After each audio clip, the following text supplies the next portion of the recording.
what was what was it by design? What was this Monday Night Raw supposed to be? A precursor to WCW taking the time slot? What was the plan? We're going to talk all about that. We want you guys to watch along with us. It's season 9, episode 27. So get your Peacock out, pull up Monday Night Raw, season 9, episode 27. It went down July 2nd, 2001. And I'm at 000 all the way across. Jeff, hopefully you're muted. We'll count down and we'll press play. Are you ready on your end? I'm ready, pal.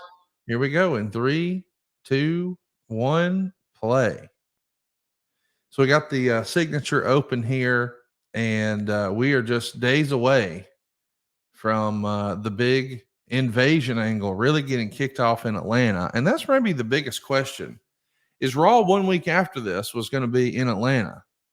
And here we are in Tacoma, Washington, the week before, and we're choosing to do this WCW match here. In the weeks leading to this, we saw Mike Awesome, who's a WCW wrestler, win the hardcore title. We also saw Booker T beat up Vince McMahon and run through the crowd with his pal Shane McMahon. So we're trying to do some storytelling, and I think the original idea was, hey, maybe we'll have SmackDown be one show, and we'll have, Monday Night Raw be another show. Those are the ideas that were floated around. And of course, in this era, they've recently taken a big deal from TNN. So Spike is going to be the home of Monday Night Raw. They've left USA. In the process, of course, that effectively ends the television deal for ECW. So the cheese stands alone. Vince McMahon now owns ECW, having bought it out of bankruptcy court, and he owns WCW, and he's got a lot of that tape library, but he doesn't have all the stars. So we're going to do like a test run for what WCW inside the WWE might look like on this show. Arn Anderson's going to do commentary along with Scott Hudson. The match we're going to see, maybe infamously, is going to be Booker T and Buff Bagwell. And it's crazy to think that while all this is going on, you're just floating around the lake on a jet ski. Well, here's what's, so bizarre to me, and I don't want to jump ahead or anything like this, but that how could anyone think, and I get it when you get wrapped up in things, but the Billionaire Ted skits, just the promotional war, and both promotions, the brands were much bigger than Even Talent, including the tip-top guys during the Attitude Era. It was the WWF Monday Night Raw that was just so red hot. And how and that's why, I know you've done podcasts with Bruce and JR and others that have much more of an insight into any of this. Because like you just said, I was chilling and getting paid. I was on, payroll, and my contract didn't end till the end of October. So I was loving life and just started thinking, during this summer about TNA and all that, but how they could ever think that any WCW talent was going to be remotely received in a babyface role under any circumstances. That was one question I was going to have you. And then the other was, and I get it, budgets and everything, but none of the top guys came over. And I know Booker was champion, but he was on the rise, nothing like he is today or that he became through this run. But Booker, I believe, was the top guy, and obviously it worked out great for him.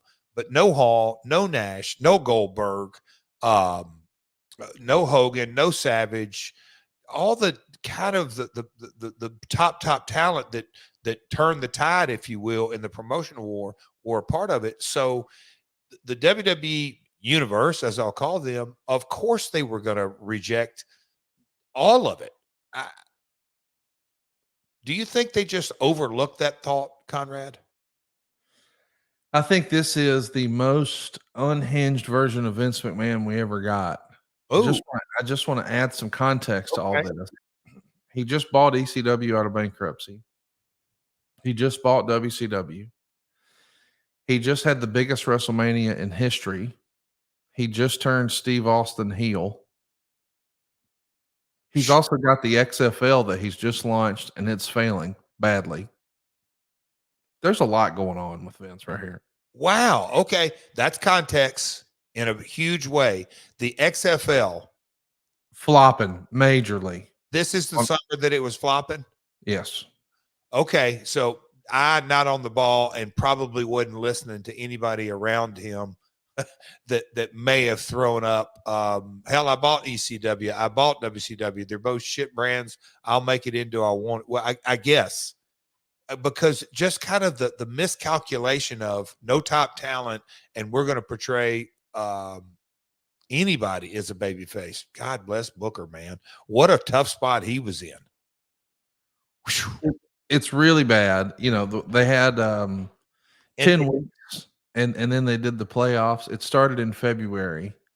I mean, it's not doing well. You know, the first game, I think everybody was curious, so they tuned in, and boy, it just tanked. I remember that. Yeah, because JR and Lawler, and because they were doing hits and stuff like that, they were giving it a go. But as we're watching the Open, I don't know exactly what the chairman is talking about, but he's into his in-ring, laying it down here, which, again, take a couple of steps back and the real macro look.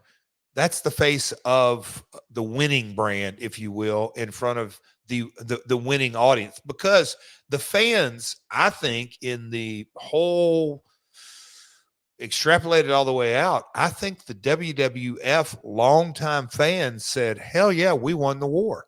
right. They won. They won as well as Vince.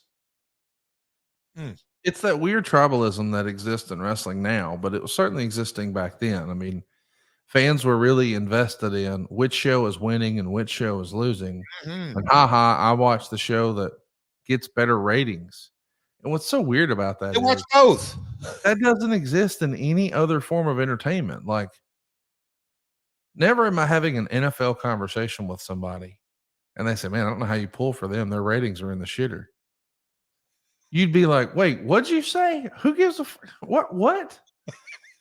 How is that possible? Right? It doesn't make any sense, but it exists in wrestling. And so we started off with this in-ring promo from Vince McMahon. He's talking about bad weather and apples and trying to turn himself heel. Angle's going to come out and he's going to mention that he enjoys himself at Ricky Martin concerts. Austin's going to come out, and then Shane McMahon's music is going to play. And that's when they're talking about this big invasion pay-per-view.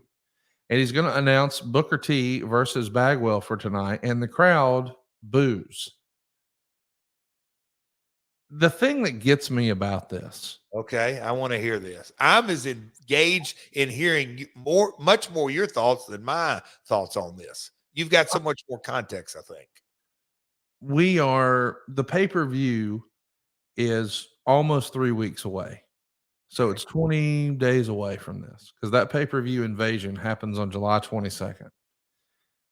Why would we launch it here? I get that the 3-week turn and we got to start pushing the pay-per-view, but we're in Atlanta the following week. Why would we not do a big WCW welcome thing in Atlanta? Why here? Well, look, again, JR and Bruce, they were both there at this time, right? Yeah. And just the context that you gave, the XFL, the eye off the ball, to me would play a major deal. I also think, and there's so much water under the bridge and so much backstory and all this, but Stone Cold as a heel. And let me ask you this, because the way Stone Cold, we'll say, was treated in WCW, and he gets to get his hands on any WCW talent, to me, that makes him flip back babyface. Just kind of the whole layered, the layer upon layer of this, what you just said, Atlanta coming up, it doesn't make sense. I'll say this. This was a pretty big botch. Would you not say, Conrad? That just the whole. It's the biggest fumble, I think, in wrestling history, storyline wise. Do you think the biggest one? Wow. The biggest. I mean, think about, Jeff, when you went down to the newsstand in the 70s, certainly in the 80s and throughout the 90s, all of the 80s and 90s, there was all this fantasy booking. What if Hulk Hogan wrestled Ric Flair? Mm. What if The Undertaker wrestled Sting? What if Goldberg wrestled Stone Cold? What if? Now it's really going to happen. Like, we could really put DX and the NWO together. We could put Goldberg and Austin together. We could put all of these fantasy matches seem possible, but instead of us starting with that, we get, respectfully, Booker T and Buff Bagwell. Like, that's not what we wanted. No. So the result is this.